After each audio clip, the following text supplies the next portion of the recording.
నేటి పునీతులు పునీత మరియమాత జన్మదినోత్సవం. అప్పుడు చెవిటివారు విందురు, మూగవారు సంతసముతో కేకలిడుదురు. ఆదివారం, సెప్టెంబర్ 8, 2024. మొదటి పఠనం యెషయా గ్రంథము 35వ అధ్యాయం 4-7 వచనాలు.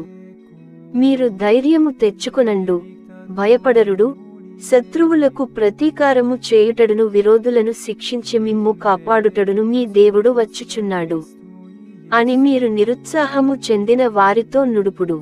అప్పుడు గ్రుడ్డివాడు చూతురు, చెవిటివారు విందురు, కుంటివారు లేడివలె గంతులు వేయుదురు, మూగవాడు సంతసములో కేకలిడుదురు. ఎడారిలో జలములు పెల్లుబుకును, మరుభూమిలో ఏరులు పారును, ఎండిన నేల సరస్సుగును, మాడిన నేలలో నీటి బుగ్గ పుట్టును. పూర్వము నక్కలు వసించిన పొదలలో తుంగలును జమ్ములును ఎదుగును. ఇది ప్రభువు వాక్కు.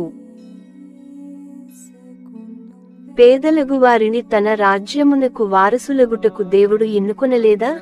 రెండవ పఠనం పునీత యాకోబు వ్రాసిన లేఖ 2వ అధ్యాయం 1-5 వచనాలు.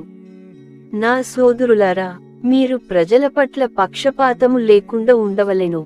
మీరు మహిమోపేతుడగు యేసుక్రీస్తు ప్రభువునందు విశ్వాసము గలవారు గదా. వ్రేలికి బంగారు ఉంగరముతో మంచి దుస్తులు ధరించిన ధనికుడొకడు మీ సమావేశమున ప్రవేశించననుకొనుడు. చింపిరి గడ్డలు ధరించిన ఒక పేదవాడు కూడా ప్రవేశించననుకొనుడు. ఈ ఉన్నతాసనమును అలంకరింపుడు అని మంచి దుస్తులు ధరించిన వ్యక్తితో ఎక్కువ మర్యాదగను, నీవు అక్కడ నిలుపుము లేదా ఇక్కడ నా పాదపీఠమునకు సమీపముగా నేలపై కూర్చుండుము అని పేదవానితోనూ పలుకరాదు.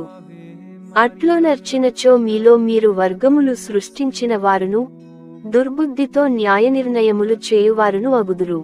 నా ప్రియ సోదరులారా, ఆలకింపుడు. ఈ లోక విషయములలో పేదలగు వారిని విశ్వాసమున భాగ్యవంతులుగా ఉండుటకును, తన రాజ్యమునకు వారసులగుటకును దేవుడు ఎంచుకును.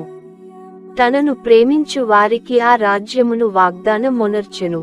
ఇది ప్రభువు వాక్కు.